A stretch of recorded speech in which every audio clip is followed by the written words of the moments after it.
తాజాగా కేంద్ర రోడ్డు రవాణా అండ్ హైవేల మంత్రిత్వ శాఖ ఫాస్టాగ్ పై కీలక ప్రకటన చేసింది.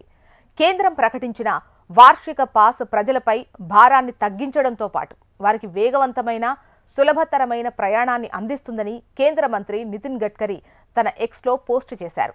అయితే ఇవి కమర్షియల్ వాహనాలకు వర్తించదు, గుర్తుపెట్టుకోండి.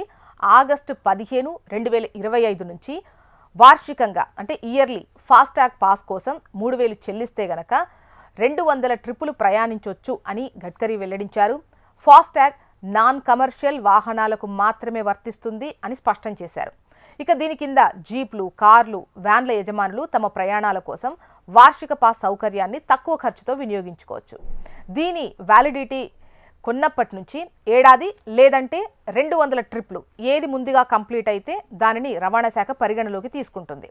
ఇక పాస్ యాక్టివేషన్ రెన్యువల్కి సంబంధించిన ప్రక్రియను త్వరలోనే రాజమార్గ యాత్ర యాప్ లేదా NHAI వెబ్సైట్లో అందుబాటులోకి తీసుకొస్తాము అని గడ్కరీ చెప్పారు. అలాగే 60 కిలోమీటర్ల లోపు టోల్ ప్లాజాలను కలిగి ఇబ్బంది పడుతున్న చాలా మంది వాహనదారులకు ప్రస్తుతం తీసుకొస్తున్నటువంటి వార్షిక పాస్ పరిష్కారంగా నిలుస్తుందని గడ్కరీ వెల్లడించారు.